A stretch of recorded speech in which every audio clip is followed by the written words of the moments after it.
انا اعطیناک الکوثر. میں جلدی سے اب اس کو سورت کو بھی مکمل کر دوں تاکہ یہ ہماری سورت کمپلیٹ ہو جائے.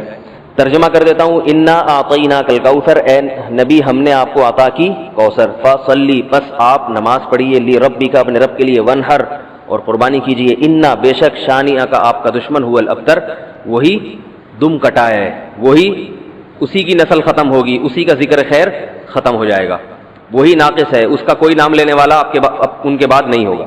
سمجھ رہے ہیں بات کو؟ اس صورت کا میں شان نزول بتا دیتا ہوں آپ کو، کچھ اس کی فضیلت کیا ہے اور اس کی تفسیر کیا ہے. یہ آپ کو تحریری شکل میں مل جائے گی، لہذا لکھنے کی ضرورت نہیں ہے. ٹھیک ہے؟ جیسے سورہ فلق اور سورہ ناس کا خلاصہ مل گیا نا آپ لوگوں کو. کس کس کو ملا ہے؟ سب کو مل گیا؟ آپ کو نہیں ملا؟ نیٹ سے دیکھ لیں، مل جائے گا انشاءاللہ. کب سے بھیجا ہوا ہے؟ اس کے بعد اذا جاء نصر اللہ قل یا ایھا الکافرون، ان صورتوں کے بھی آپ کو خلاصے سورہ اخلاص کا مل جائے گا انشاءاللہ. تو یہ جو بھی بتا رہا ہوں یہ بھی تحریری شکل میں آپ کو دے دیا جائے گا. اس صورت کا شان نزول یہ ہے کہ رسول اللہ صلی اللہ علیہ وسلم کو اللہ تعالیٰ نے حضرت خدیجہ سے 2 بیٹے دیے تھے. ایک کا نام تھا قاسم اور ایک کا نام تھا ابراہیم. آپ صلی اللہ علیہ وسلم کی جتنی بھی اولاد ہوئی ہے صرف حضرت خدیجہ سے ہوئی ہے. حضرت خدیجہ کے علاوہ آپ کی اولاد کسی اور زوجہ سے نہیں ہوئی. حضرت خدیجہ سے 4 بیٹیاں تھیں اور 2 بیٹے. ایک بیٹے کا نام قاسم، دوسرے کا نام ابراہیم. قاسم کی جب ولادت ہوئی ان کا بھی انتقال ہو گیا، اور ابراہیم کی ولادت ہوئی تو ان کا بھی انتقال ہو گیا. عرب میں نرینہ اولاد کی بڑی اہمیت تھی، کیونکہ انسان کا نسب اس کی نرینہ اولاد سے چلتا ہے، بیٹیوں سے نہیں چلتا. بیٹیاں تو غیروں کی ہوتی ہیں، رخصتی ہو کے دوسروں کے ہاں چلی جاتی ہیں، ان کے نسل میں اضافہ کرتی ہیں، ان کی نسل بڑھاتی ہیں. اپنے شوہر اور اپنے شوہر کے ددیال کی نسل میں اضافہ کریں گی. وہ اپنے باپ کی نسل میں اضافہ کون کرتا ہے؟ بیٹا. کیونکہ نسب کس سے چلتا ہے؟ باپ سے چلتا ہے، سوائے بلاول بھٹو کے. بلاول بھٹو کے بارے میں کہتا ہوں کہ بلاول بھٹو اسلامی تاریخ، غیر مسلموں کے ہاں تو ماں سے چلتا ہے جو نیچر کے خلاف ہے، لیکن اہل اسلام میں، اسلامی تاریخ میں سوائے بلاول بھٹو کے آج تک کوئی ایسا شخص پیدا نہیں ہوا جس کے نسب اور خاندان ماں سے چلتا ہو. بلاول بھٹو زرداری کے بیٹے ہیں، مگر خاندان ان کا کیا کہلاتا ہے؟ قوم جو آخر میں لگتی ہے وہ بھٹو کہلاتی ہے، حالانکہ وہ بھٹو ان کی والدہ تھیں، ان کے والد محترم بھٹو نہیں. تو سیاست میں انہوں نے نسب ہی کو بگاڑ دیا اپنا. سمجھ رہے بات کو؟ تو یہ سیاسی لوگ اتنے خطرناک ہوتے ہیں کہ یہ اپنے باپ کے نسب کو بدل دیتے ہیں سیاست کے چکر میں، کیونکہ زرداری لگے گا تو ووٹ نہیں ملیں گے، ووٹ بھٹو کے نام کو کیش کرانا ہے. خیر، تو رسول اللہ صلی اللہ علیہ وسلم کے 2 بیٹے ہوئے، دونوں کا انتقال ہو گیا. عرب میں بے اولادی کو بھی معیوب سمجھتے تھے، کیونکہ آپ کی نسل چلے گی بیٹوں سے، اور بیٹے ہیں جو باپ کی بہت زیادہ عزت کا ذریعہ بنتے ہیں. بیٹیوں کے اپنے فضائل ہیں، لیکن ظاہر ہے نسل بیٹیوں سے نہیں چلتی. تو جب نبی صلی اللہ علیہ وسلم کے دونوں بیٹے مر گئے، دنیا سے چلے گئے، تو عاص ابن وائل بہت بڑا دشمن تھا اہل اسلام کا، وہ اور قریش، دیگر قریش، وہ یہ کہنے لگے کہ محمد صلی اللہ علیہ وسلم معاذ اللہ ابتر ہیں. کیا مطلب؟ ان کی نسل ختم، اور ان کا نام لینے والا ان کے بعد دنیا میں کوئی نہیں ہوگا، کیونکہ بیٹے ہی نہیں ہیں. تو یاد کون رکھے گا؟ اولاد ہی نہیں ہے، باپ دادا کے نام کون لے گا؟ اولاد تو ہے ہی نہیں، بیٹیاں ہیں. سمجھ رہے بات کو؟ آپ صلی اللہ علیہ وسلم کو اس طعنے سے تکلیف ہوتی تھی، تو اس پر یہ صورت نازل ہوئی کہ اے نبی آپ کا ذکر ختم نہیں ہوگا، آپ کی روحانی اولاد بہت ہوگی. باقی اللہ نے آپ کو بیٹا کیوں نہیں دیا، یہ دیا تو اٹھا کیوں لیا، اس کی حکمت ایک اور مقام پہ بیان کی گئی ہے، وہ میں بتاتا ہوں آپ کو بعد میں. لیکن بتایا گیا کہ اے نبی آپ کا ذکر ختم نہیں ہوگا، بلکہ یہ جو کہہ رہے ہیں نا کہ آپ کو خیر نہیں ملی، ابتر اسے کہتے ہیں جس کی نسل میں یا جس کو، کیونکہ جس کی اولاد نہیں ہے نا اس کو یہ سمجھا جاتا ہے، اور حقیقت بھی ایسا ہی ہے کہ بہت بڑی خیر سے محروم ہو گیا. وہ بڑھاپے میں خدمت کے لیے نہیں ہے، کاروبار سنبھالنے کے لیے کوئی نہیں ہے، دین کے مشن کو آگے لینے کے لیے، چلانے کے لیے نہیں ہوگا، اور تذکرہ نسل میں نہیں ہو سکے گا. تو یہ ساری بھلائیوں سے انسان محروم ہو جاتا ہے. تو نبی کو تسلی دی گئی، انا اعطینا الکوثر، اے نبی ہم نے آپ کو خیر، کوثر کہتے ہیں خیر کثیر کو، بہت زیادہ بھلائیاں ہم نے آپ کو عطا کر دی ہیں. کوثر سے نہر کوثر تو ہے، لیکن کوثر کا جو لغوی مطلب ہے، ڈکشنری میں جو مطلب ہے وہ کیا ہے؟ اصل میں حوض کوثر کو نہیں کہتے، بلکہ کسے کہتے ہیں؟ خیر کثیر. اے نبی ہم نے آپ کو خیر کثیر عطا کی ہے، جس میں کیا ہے؟ نبوت، عزت، آپ کا قیامت تک تذکرہ ہوتا رہے گا، یہ ساری چیزیں ہم نے آپ کو عطا کر دی ہیں. لہذا ان کے تانوں سے پریشان ہونے کی ضرورت نہیں ہے. ان کے نرینہ اولاد ہوگی تو بھی ان کا تذکرہ نہیں ہوگا، اور آپ کے نرینہ اولاد نہ ہو کے بھی آپ کی روحانی اولاد قیامت تک باقی رہے گی اور آپ کا تذکرہ بہت زیادہ ہوتا رہے گا. یہ خیر کثیر ہم نے آپ کو عطا کی ہے. پھر اسی خیر کثیر میں سے ایک خیر حوض کوثر بھی ہے, جس کا نام کوثر اس لیے رکھا گیا کہ وہ ایک پانی کی نہر ہے جو نبی صلی اللہ علیہ وسلم کو قیامت کے دن دی جائے گی, اور آپ صلی اللہ علیہ وسلم خود بھی اس سے پئیں گے اور اپنے امتیوں کو بھی اس سے پلائیں گے. اس پانی میں بھی اللہ نے خیر کثیر رکھی ہے. وہ خیر کثیر کیا ہے وہ ابھی انشاءاللہ میں بتاؤں گا. تو اس کا مصداق یعنی یہ آیت منطبق ہوتی ہے حوض کوثر پر بھی, ٹھیک ہے. تو یہ تو اس کا شان نزول ہے کہ اللہ نے بتا دیا کہ یہ جو آپ پر طنز اور طعنے کر رہے ہیں یہ لوگ ہیں جن کی نسل ہے ختم ہونے والی. ان کا نام لینے والا کوئی بھی نہیں ہوگا. بڑے بڑے سرداروں کے نام تو لیا جاتا ہے ان کا آج, لیکن اچھے جذبے سے نہیں لیا جاتا, ان کا نام برائی کے طور پہ لیا جاتا ہے. یہ تو اس صورت کا ہو گیا شان نزول. اس صورت کی فضیلت کیا ہے؟ حدیث میں آتا ہے, صحابہ کہتے ہیں کہ ہم بیٹھے ہوئے تھے رسول اللہ صلی اللہ علیہ وسلم کے ساتھ مسجد میں. آپ صلی اللہ علیہ وسلم پر ایک دم کچھ غنودگی سی طاری ہوئی, بے ہوشی کی کیفیت طاری ہوئی جیسے وحی میں ہوتی تھی. تو اس کے بعد جب آپ صلی اللہ علیہ وسلم بالکل بیدار ہوئے ہیں, نارمل حالت میں آپ صلی اللہ علیہ وسلم آئے ہیں, تو بڑے خوش تھے اور آپ صلی اللہ علیہ وسلم نے اس صورت کی تلاوت کی.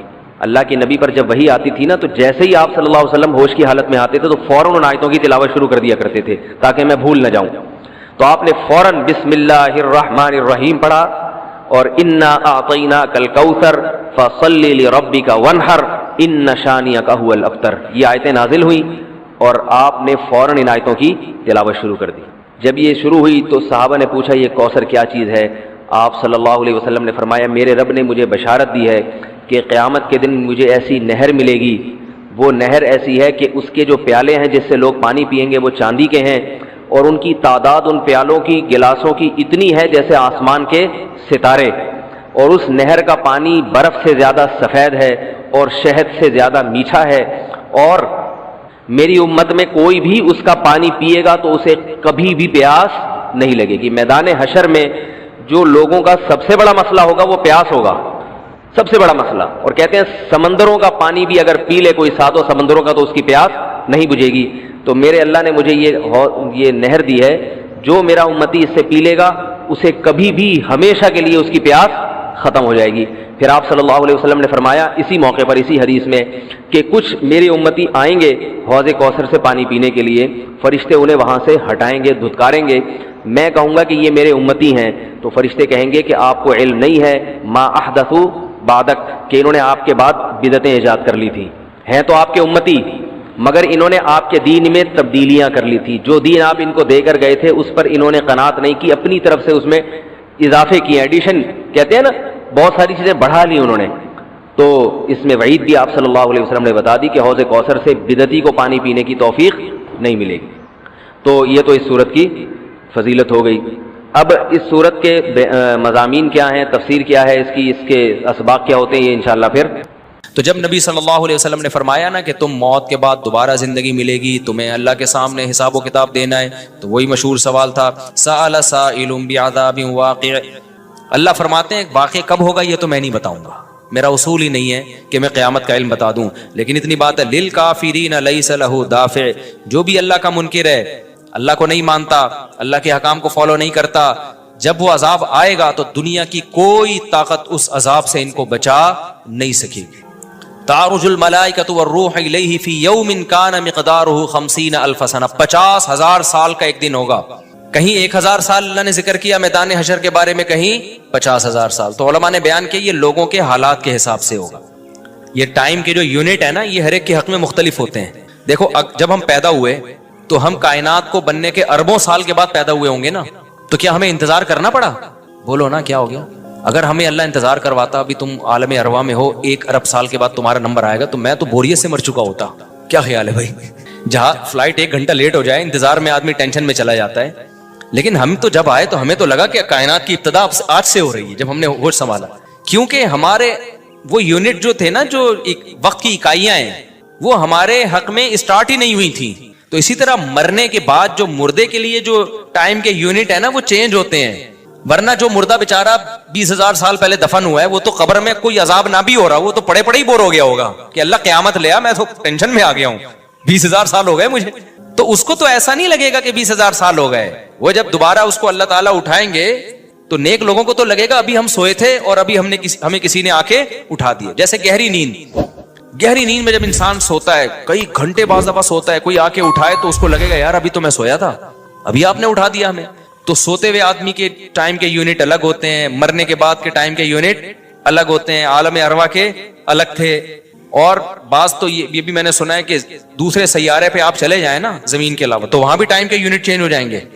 تو اسی طرح آخرت کے ٹائم کے یونٹ بالکل الگ ہے. ایک دن 50,000 سال کی, دنیا کا جو 50,000 سال ہے نا وہ وہاں کا ایک دن ہوگا. کسی کے حق میں 1,000 سال, کسی کے حق میں 50,000 سال.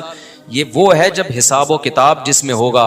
تو اللہ نافرمانوں کو عذاب سے پہلے نا حساب و کتاب کا عذاب دیں گے. اللہ ہم سب کو اس عذاب سے محفوظ رکھے, جس کو قرآن نے ایک جگہ بیان کیا, یجعل الولدان شیبا, وہ ایسا دن جو بچوں کو بوڑھا کر دے. ایسا دن یفر المرء من اخیہ, انسان اپنے بھائی سے دور بھاگے. اس لیے بڑے بڑے اللہ والے وہ جہنم سے زیادہ پناہ مانگا کرتے تھے میدان حشر کی سختیوں سے. جہنم تو اس سے زیادہ سخت ہے, لیکن میدان حشر کوئی کم چیز نہیں ہے, وہ کوئی کم عذاب نہیں ہے. تو اللہ فرماتے ہیں کہ 50,000 سال کے برابر ایک دن ہوگا. فاصبر صبرا جمیلا انہم یرونہ بعیدا. جب مشرک بار بار کہتے بھائی چھوڑو, ابھی لے آؤ نا, ابھی لے آؤ, تو نبی صلی اللہ علیہ وسلم کو پریشانی ہوتی کہ بھئی اللہ وقت بتاتا کیوں نہیں ہے, بتا دے تاکہ میری جان چھوڑیں یہ لوگ. تو اللہ نے پیغمبر صلی اللہ علیہ وسلم کو تسلی دی, فاصبر صبرا جمیلا, اے نبی آپ صبر جمیل کریں. صبر جمیل وہ صبر ہے جس میں ذرا بھی شکایت نہ ہو. انہم یرونہ بعیدا, اے نبی یہ لوگ سمجھتے ہیں اس کے آنے میں بہت ٹائم ہے, لاکھوں کروڑوں سال ہیں. ونراہ قریبا, جبکہ ہم دیکھ رہے ہیں بس آنے والی ہے. کیوں؟ جب آپ مر گئے نا, ابھی دیکھو ہو سکتا ہے 1,000 سال باقی ہوں قیامت آنے میں, ہو سکتا ہے 20,000 سال باقی ہوں, لیکن ہمارے مرنے کے بعد ہمیں نہیں لگے گا 20,000 سال. ہمیں تو ایسا لگے گا ابھی ہم مرے تھے اور اتنی جلدی اللہ نے قیامت قائم کر لی. تو ہمیں تو اپنی موت کے حساب سے چلنا ہے بھائی. ہمیں کیا پتا کہ ہمیں کیا کرنا ہے اس سے کہ 50,000 سال بعد قیامت آئی یا 1 کروڑ سال بعد آئے. جب ہم مر گئے تو ہماری قیامت واقع ہو گئی ہے, ٹائم کے یونٹ ہمارے حق میں چینج ہو جائیں گے. تو اس لیے اللہ کہتے ہیں انہم یرونہ بعیدا, اے نبی یہ سمجھتے ہیں بہت بعد میں آئے گی قیامت. ونراہ قریبا, ہم تو دیکھ رہے ہیں کب ہے, بالکل قریب ہے, زیادہ ٹائم نہیں ہے. یوم تکون السماء کالمہل, اللہ فرماتے ہیں جس دن آسمان تیل کی تلچھٹ کی طرح ہو جائے گا, ایسے پگھل جائے گا آسمان. اتنی بڑی تباہی آنے والی ہے اس کائنات پہ جس پہ ہم فخر کر رہے ہیں, اس یہاں کے شاپنگ سینٹروں پہ فخر کر رہے ہیں. میں بھی ایک پروگرام میں گیا نا اسلام آباد میں, بڑا زبردست پروگرام تھا, بڑے بڑے تاجر آئے ہوئے تھے, تھوڑا سا موٹیویٹ کرنا تھا لوگوں کو تاکہ پیسہ کمائیں. تو یہ تو اچھی بات ہے, اسلام تو آپ کو بزنس کا پیسہ کمانے کا حکم دیتا ہے تاکہ ہم بھکاری پن سے نکلیں. بھکاری پن کو تو پسند نہیں کیا گیا نا, ایک شخص بھیک مانگتا ہے, نبی نے اس کو پسند نہیں کیا, تو پوری قوم پورا کنٹری بھکاری بن کے IMF کے سامنے کشکول لے کے کھڑا ہوا ہو, تو ہمارے نبی اس کو پسند کریں گے کہ کوئی مسلمان قوم ہو اور قومی سطح پہ بھکاری بن چکی ہو. تو یہ علماء کی ذمہ داری ہے لوگوں کو پیسہ کمانے کی ترغیب دیں, بزنس کی طرف لے کر آئیں, یہ مذہبی ذمہ داری ہے. تو میرا اس میں کوئی کمیشن نہیں تھا, میں گیا, میں نے تقریر کی, لیکن ایک چیز کا مجھے اندازہ ہوا کہ یار ایک چیز یہاں پیدا ہو رہی ہے, پیسہ کمانے کے ساتھ پیسے کی محبت بھی آ رہی ہے. تو مجھے خیال ہوا میں اپنی اسپیچ میں نا ایک بات کہوں کہ آپ یہاں آئے ہیں, سارے ارب پتی کروڑ پتی تاجر ہیں, سب اپنے اپنے تجربے شیئر کر رہے ہیں کہ میں یہ کرتا تھا, آج میں نے اتنے روپے کما لیے, میں یہ کرتا, تاکہ لوگوں کو موٹیویشن ملے. اچھی بات ہے, بہت اچھا پروگرام تھا. تو مجھے خیال ہوا کہ ایک بات میں کہوں کہ ضرور, لیکن ایک چکر نا ہفتے میں ایک دفعہ قبرستان کا ضرور لگایا کرو تاکہ نیتیں ٹھیک ہو جائیں پیسہ کمانے سے. ایسا نہ ہو یہ پیسہ قارون بنا دے آپ کو. ایک دفعہ ایسا کیا کرو, جیسے یہ پروگرام ہو رہا ہے بڑا زبردست, لوگ آ رہے ہیں, ایوارڈ مل رہے ہیں, اور تو یہاں سے نکل کے, لیکن میں نے کہا نہیں, میں نے کہا یہ ان کے مینٹل لیول سے نا اوپر کیجیے, ہر چیز ہر جگہ کہنے کی نہیں ہوتی. یہ کہیں گے مفتی صاحب رنگ میں بھنگ ڈال کے چلے گئے, اچھا بلا ہم دیکھ رہے تھے اتنے کروڑ پتی لوگوں کو سن کے ہمیں بھی خواب آ رہے تھے کل ہمارے پاس لینڈ کروزر ہوگی, 4 شادیاں ہوں گی, اب پیسہ ہوگا زبردست, یہاں جائیں گے وہاں جائیں گے. یہ مولوی نے آ کے یہاں بھی کیا کر دیا, قبرستان کی باتیں شروع کر دی. تو وہ مناسب نہیں تھا, لیکن دل چاہ رہا تھا کہ میں ان سے کہوں اگلا پروگرام وہ بول دوں گا کہ بہت زبردست پیسہ کمائیں, ایک دفعہ جا کے قبر میں جو آپ سے پہلا کما کے چلے گئے نا پہلے کما کے. یہ یوٹیوبرز تو یہاں آ رہے ہیں, اپنا ایکسپیرینس شیئر کر رہے ہیں, میں ایسا کانٹینٹ بناتا ہوں اور میں ایسے محنت کرتا ہوں. اچھی بات ہے, مجھے بڑی خوشی ہو رہی تھی, تھوڑی سی امیدیں ہوئی کہ شاید پاکستان اب شاید اچھی سمت میں جانا شروع ہو جائے. تو مجھے ان پہ وہ کوئی نہیں, وہ تو بہت اچھا کر رہے تھے, بلکہ یہ تو ایک ظرف کے بڑے ہونے کی بات ہے کہ آپ بتائیں کہ میں نے پیسہ ایسا کمایا, ورنہ لوگ بتاتے کہاں ہیں. مجھے ان یوٹیوبرز میں خوشی ہو رہی تھی, وہ بتا رہے تھے ہم نے یہ کانٹینٹ بنایا, ہم نے ایسے چینل بنایا, اتنے پیسے کمائے. تو اچھی بات ہے, شیئر کرو یار تاکہ لوگوں کی غربت ختم ہو, وہ بھی کریں یہ کام. لیکن ساتھ ساتھ ایک بات, یہ پیسہ آپ کو سلیمان علیہ السلام جیسا بھی بنا سکتا ہے اور قارون اور فرعون جیسا, ابو بکر عثمان جیسا بھی بنا سکتا ہے اور ابو جہل جیسا بھی بنا سکتا ہے. کیا خیال ہے؟ یہ سارے پیسے والے لوگ تھے نا. تو آپ پیسہ کما کے سلیمان علیہ السلام جیسے شکر گزار بن جاؤ, عثمان ابن عفان جیسے غنی بن جاؤ, عبد الرحمن بن عوف جیسے بن جاؤ. اس کے لیے ضروری ہے کہ ہفتے میں ایک دفعہ قبرستان کا وزٹ اپنے خرچے پہ کر لیا کریں, اور ایسے ہی نہیں گزرتے ہوئے وہاں جا کے کھڑے ہو کے قبروں پہ دیکھا کریں کہ میں جتنا بھی بڑا بن جاؤں, میرے یوٹیوب پہ چینل پہ 10 ملین بھی سبسکرائبر آ جائیں, لیٹنا میں نے کہا ہے تھوڑے دنوں میں جا کے بھائی اس قبر کے اندر. لہذا اس پیسے سے میں اس قبر کی تیاری کر لوں تو فائدہ ہے. اور اگر یہ لینڈ کروزر ہی میرا مقصد ہے اور میرا مقصد عیاشی ہی ہے اور شو مارنا ہی ہے, بھائی پھر یہ تو قارون نے آپ سے زیادہ کما لیا, ان خزانوں کے ساتھ ہی زمین میں دھسا ہے وہ. سمجھتے ہو کہ نہیں سمجھتے ہو؟ تو تھوڑا سا کبھی کبھار جب بڑے بڑے پروگراموں میں جایا کرو تو تھوڑا سا قبرستان میں. ہمیں تو اللہ نے سہولت دی ہے, بہت خطرناک قبرستان ہے یہ جو ہے نا, کیونکہ گورنمنٹ نے لائٹیں کہیں بھی نہیں لگائیں, تو یہاں تو 2-4 لائٹیں تھی, چرسیوں نے چوری کر لی. اب اندھیرا ہوتا ہے اس میں, اس سے بڑا فائدہ ہوتا ہے. اور جن بھوت بھی لوگوں کو نظر ہوتے نہیں ہیں جن یہاں پر, لیکن لوگوں کو نظر آ رہے ہوتے ہیں, ڈرے ہوئے جا رہے ہوتے ہیں نا. سرکٹا ایک دن نظر آیا کسی کو, بعد میں پتا چلا وہ کمبخت وہ نہیں سویٹر نا یہاں تک اس نے کیا ہوا تھا, سر ہی نہیں تھا اس کا سویٹر, یوں کر کے نا قبرستان پہ بیٹھا رہتا تھا, لوگ بھاگ جاتے تھے بس سرکٹا آیا ہوا یہاں پہ, ٹھیک ہے نا. تو آپ یہ جو ہمیں اللہ نے بڑی سہولت دی ہے, کبھی کبھار ایسا کیا کرو, یہاں چلے جاؤ. رات کے وقت جاؤ گے تو جیسے آپ نے انرجی اپنی خرچ کرنی ہے نا, تو کہتے ہیں ڈاکٹر 1 گھنٹے کی واکنگ سے 15 منٹ کی جاگنگ بہتر ہے. 15 منٹ کی جاگنگ میں اتنی انرجی لگ جائے گی جو 1 گھنٹے کی واکنگ میں نہیں ہوگی. تو دن میں قبرستان 100 دفعہ جانے سے بہتر ہے رات میں 2:30 بجے 1 دفعہ چلے جاؤ. بس رات میں 2:30 بجے 1 دفعہ چلے جاؤ, اور وہاں جا کے بیٹھو, بیٹا آنا کہاں ہے, یہی آنا ہے. اور یہ جو لیٹے ہوئے ہیں نا, یہ سارے غریب نہیں تھے, ٹھیک ہے نا. ان میں بہت سارے کروڑ پتی تھے, ارب پتی تھے, 4 شادیوں والے بھی تھے, 1 والی بھی تھے, اور بچوں والے بھی تھے, بغیر بچوں والے بھی تھے, جوان بھی تھے, بڈھے بھی تھے, 30 سال کے بھی تھے, 15 سال کے بھی تھے, 6 مہینے کے بچے بھی تھے. کیا نظر آ رہے ہوں گے قبریں, جا کے دیکھو. کل ہوس اس طرح سے ترغیب دیتی تھی مجھے, وہ ایک شاعر نے بڑا شعر کہا ہے کہ مجھے ہوس جو ہے نا وہ ترغیب دیتی تھی. ہوس نہیں ہوتی پیسوں کی دولت کی کہ یہ سکندر ہے, وہ کہ جو ہے نا, مجھے پورا شعر یاد نہیں, 20 سال ہو گئے سننے ہوئے اس کو. اس کا خلاصہ بتا رہا ہوں کہ ہوس مجھے ترغیب دیتی تھی کہ بھائی پیسہ کماؤ, پھر یہ عیاشی اور اتنی عزت اور ایسا کچھ ہوگا اور بڑے مزے ہوں گے نا, اور نائٹ کلب جائیں گے, شرابیں پیئیں گے اور یہ کچھ کریں گے. کہہ رہے ہیں ایک دن کیا ہوا, مجھے جو ہے قبرستان سے میرا گزرنا ہوا, تو مجھے جو ہے نا میری ہوس نے جو ہے نا مجھے 2-4 قبریں دکھائیں اور کہا یہ سکندر ہے, یہ دارا ہے, یہ کیکاؤس ہے. یہ سکندر اعظم کی قبر ہے, لاکھوں باندیاں تھیں اس کے پاس. آپ تو 2-4 گرل فرینڈ پہ فخر کر رہے ہو, گرل فرینڈ نہیں, لاکھوں باندیاں. گرل فرینڈ آپ کے تابع نہیں ہوتی, باندی تو جیسے آپ بولو گے بھائی جو کام آپ اس کے ذمہ لگاؤ گے وہ بھاگ نہیں سکتی, نوکر ہے آپ کی. تو اتنی بڑی بڑی دنیا انہوں نے روئے زمین پہ حکومتیں کی ہیں. آج قبروں کے اندر یہ دارا ہے, یہ کیکاؤس ہے, یہ سکندر اعظم ہے. بڑے بڑے بادشاہوں کی قبریں آپ کو نظر آئیں گی پڑے ہوئے اندر. اب نئے زمانے میں شعر کو ہم یوں چینج کر دیں گے, یہ 10 ملین والا ہے سبسکرائبر تھے, یہ 20 ملین والا, یہ 50 ملین والا.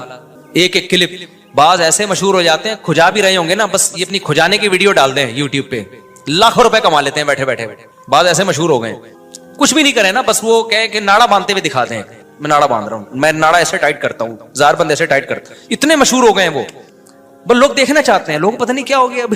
اللہ یار, وقار زکا نے کل ایک بڑی اچھی ویڈیو وائرل کی ہے یوٹیوبرز کے بارے میں, کہ اب میں وہ یوٹیوبرز کی وہ ویڈیو پہ جو اس نے کمنٹس کیے وہ تو نہیں بتاؤں گا کیونکہ اس پہ وہ اس کا نام لینا کسی کا ٹھیک نہیں ہے. اس نے کہا یار یہ عجیب ولاگر عجیب ٹائپ کے آ رہے ہیں, کچھ بھی کر لو, کچھ بھی کر لو, ملین ایک دن میں 1 ملین ان کے ویوز ہو جاتے ہیں.